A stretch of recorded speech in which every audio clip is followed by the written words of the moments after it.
Hey guys, it's that time of year again. Time to complain about Thanksgiving.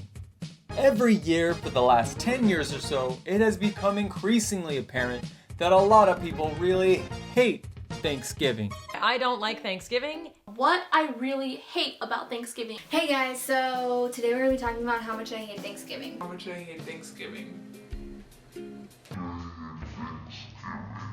I'm sick of this! I mean, it's really starting to become the Columbus Day of American holidays, and perhaps for all the same reasons. Except for the food, of course. Columbus Day doesn't really have any food, or traditions, or football, or anything. Hey, why does anyone celebrate Columbus Day again? Anyway, while there's a lot of complaining in the media, Thanksgiving is actually one of America's most popular holidays.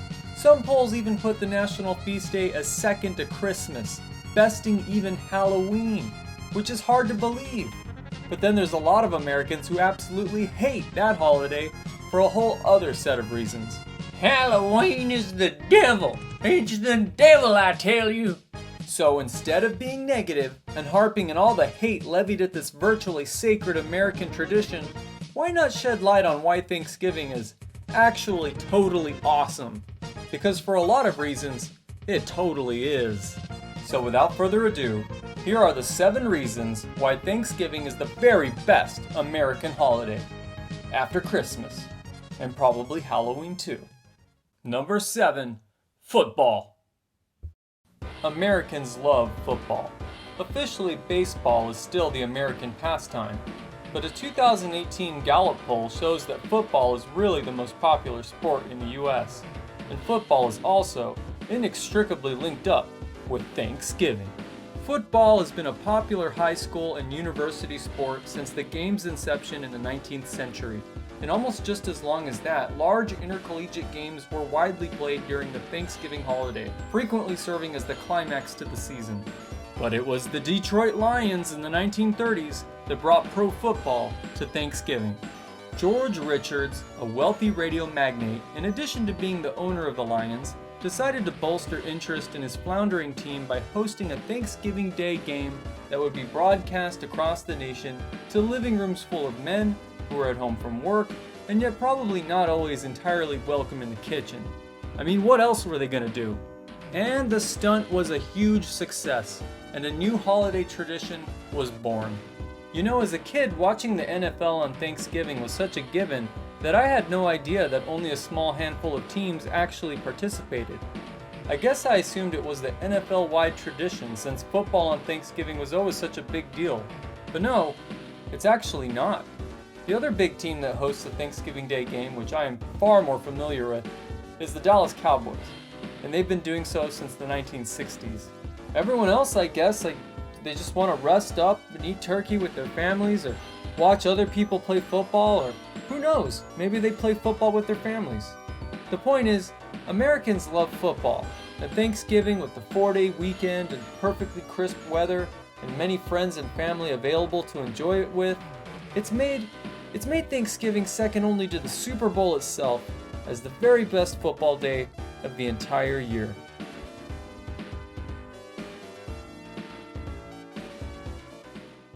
Number 6. The food is good and easy to make. Let's be real. Who doesn't love to eat copious amounts of butter? The secret to those perfect creamy mashed potatoes? Butter. What's that injected inside your turkey that makes it so moist and delectable? Butter. How about all that pie? Butter. Certainly not Mama's cranberry sauce.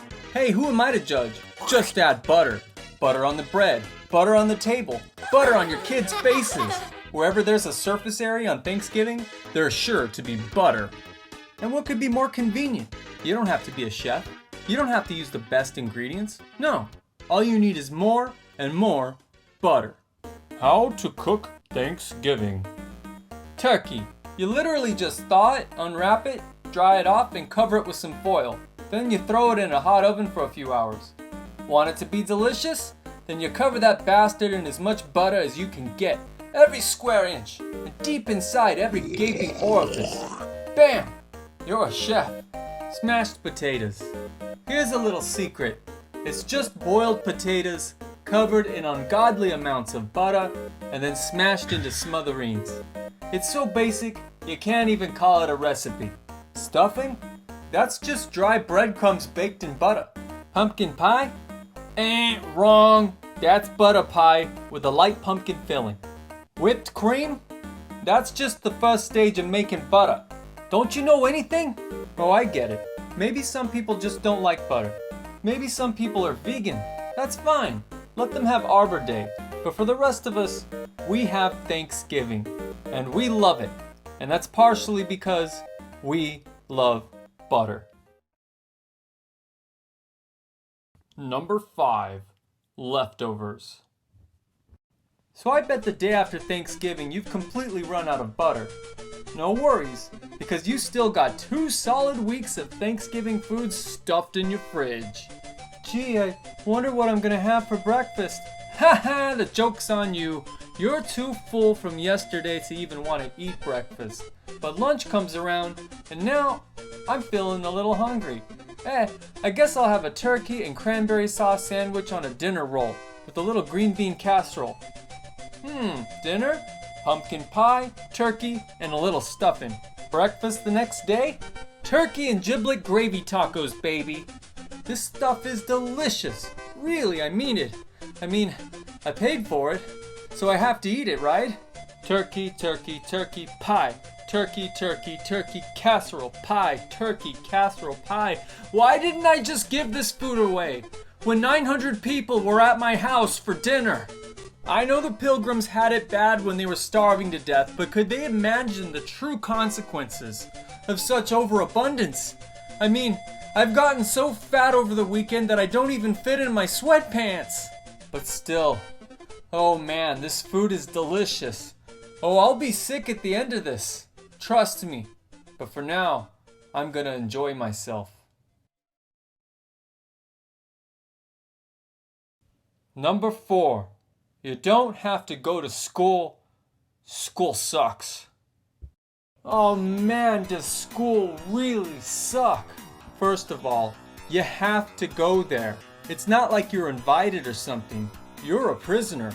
And well, if the state's gonna force you to be there, then it must be for your own good, right? They're gonna really try and give you something good, right? No. School sucks. You get bullied by the bus driver. Going to a funeral, buddy? Bullied by the teacher. Hey, buddy, did somebody die? Bullied by the janitor. What's that smell? Bullied by the lunch lady. Oh, mijo, did somebody die at your house? Bullied by the PE coach. You need Jesus, and I got him, if you want him. It's like no one even wants to understand, except for that one group of kids. Hey man, you can come sit with us. But those guys are weird. Then the food, right? It's like sick. Here you go, mijo. I hope you feel better. Okay, well the frozen pizza's not that bad, but you can't eat that stuff every day. It makes you constipated, which just happens to be one good thing, because using the bathroom at school is just about the most disgusting proposition there is. You're a dork. You're at school all day. Your math teacher's just some guy who was fired from his job as an air traffic controller. Your English teacher is a creep. The Spanish teacher is pretty lonely. Well, okay, she's alright, I guess. But the PE coach! Hey, have you heard about Jesus? That guy is just a bully. He's the worst. So yeah, school sucks. And so its antithesis, no school? That's awesome. I'd stay home all day and just play video games and listen to my jams. I am so thankful for Thanksgiving. I am so grateful for being able to stay home and the Dallas Cowboys, and I am so thankful for these video games, and we are so thankful for Jesus. Dad, get out of my room! Number 3. It's a chance to see family and visit with old friends, even if we no longer really love each other. One complaint about Thanksgiving is that we have to see all these family members who think and live differently from us, like this bigot here. Praise Jesus. But we have it all wrong. This is an opportunity for world peace, man. Can you imagine a world where we completely lost all connection with these people, as disgusting as they are? There'd be fighting in the streets. It would be like a Mad Max movie where you got these post-apocalyptic psychopaths roaming the streets with masks, looking to crush their next victim. You know, so everything would be exactly like present-day downtown Portland. And that's awful. We can't have a civilization survive under those conditions. That's what a civilization is. It's just a whole bunch of anonymous people living in close cooperative conditions who absolutely hate each other. I mean, we all want to kill each other, but we don't, because we can't. Because we have days like Thanksgiving that remind us, oh hey, I can't smash you in the head with a hammer today. Oh hey, you're my dad's brother.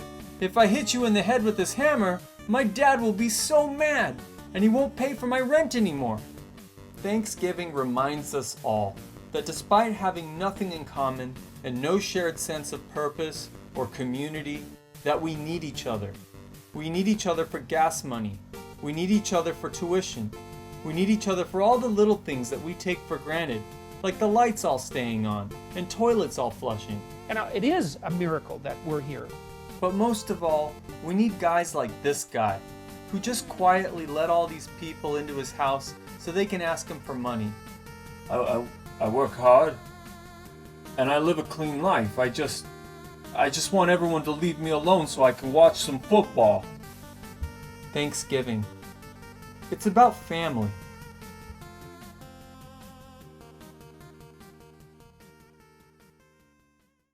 Number 2.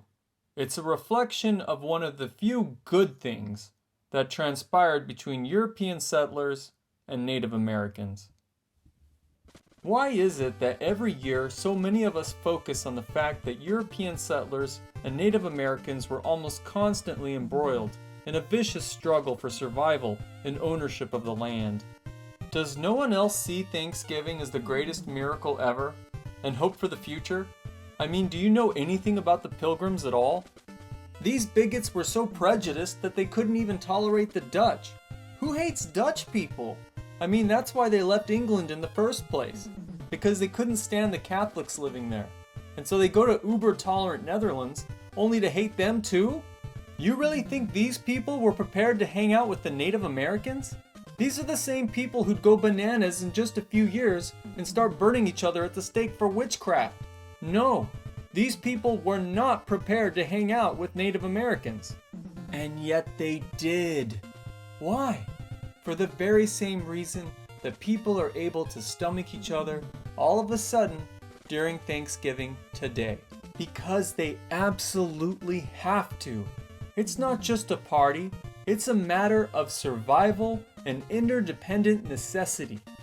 So let's celebrate that and remember, out of a history that was long filled with almost constant violence, warfare, and atrocities, there are still a few moments that shine forth, proving that when all of the conditions are just right, people can and will forget about their differences and forge something for the future together, creating possibly even the bonds of lasting friendship.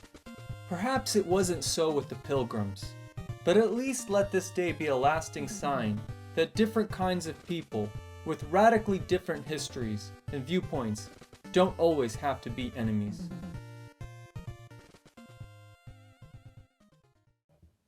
And the number one reason that Thanksgiving is actually totally awesome is that it's the start of the Christmas holiday season. Come on, it's all about Christmas, am I right? That's the real holiday everyone loves.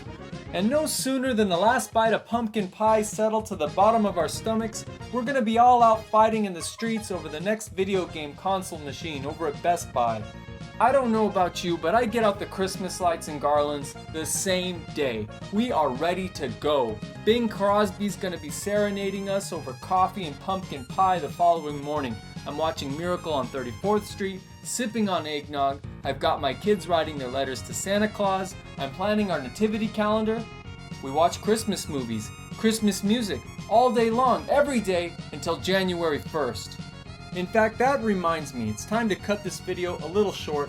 I got a lot of holiday preparations to tend to. Here's hoping that you and yours have a blessed and indigestion-free Thanksgiving and a wonderful holiday season ahead. Please like this video and subscribe to our channel. If you're prepared for more nonsense such as this, it would really help us out. We're aiming for 500 subscribers by New Year. Thanks for watching. Bye-bye now.